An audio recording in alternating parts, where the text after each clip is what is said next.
hakkında rivayet. Hindistanlı bir adam ýaşaýan owasynyň hakkı medrese egni bilen suwdaşýardy.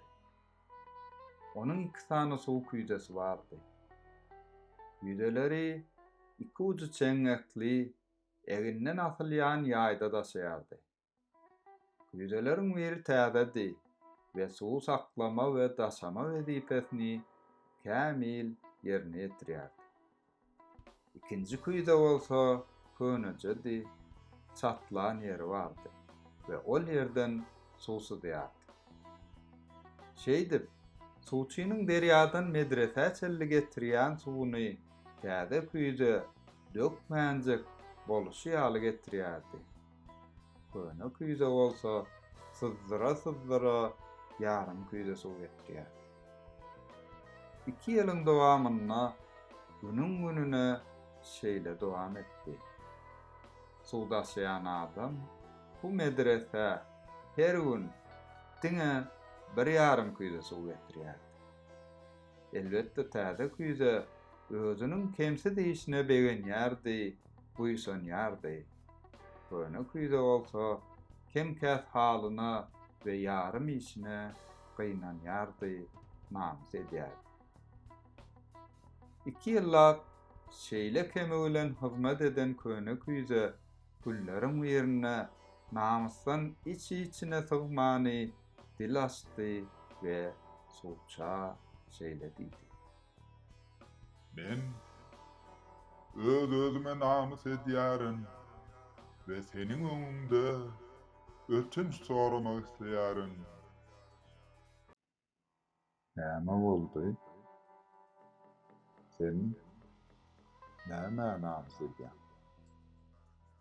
Geçen 2 ýylyň dowamynda men maňa uýlan soň ýartyny getirmäge ýaradym.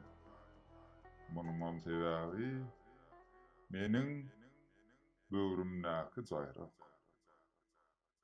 Maňa garamazdan sen meni zyňmadyň, döwüp taşlamadyň. Ýöne indi seniň men sebäpli köşenmägimi islemeýärin. Diýip köne küýde özüniň niýetini mälim etdi. Suwçy bolsa küýde şeýle teklip etdi. Häzir biz medrese barýarkak, sen ýoluň urunakky güllere sine. Galanyny barandan soň gürleşeriz. Bolýarmy? Hakykatdanam derýadan medrese çelli uzayan ýodanyň kenaryna görän owadan güller gözellik goşýar. We medrese gelenlerine ol içindäki suwuň ýarysynyň kemelenligini görüp ýene-de ruhdan düşdi. Şol wagt suwçy oňa şeýle diýdi. Üns berem bolsaň küýde. Güller beýlik tarapda däl.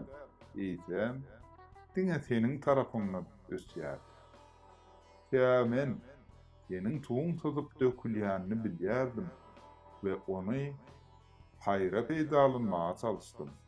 Seniň tarapyňa gülüň tohumyny ekdim we her gün derýadan ýyda dolan ýarkak sen olary suwardym.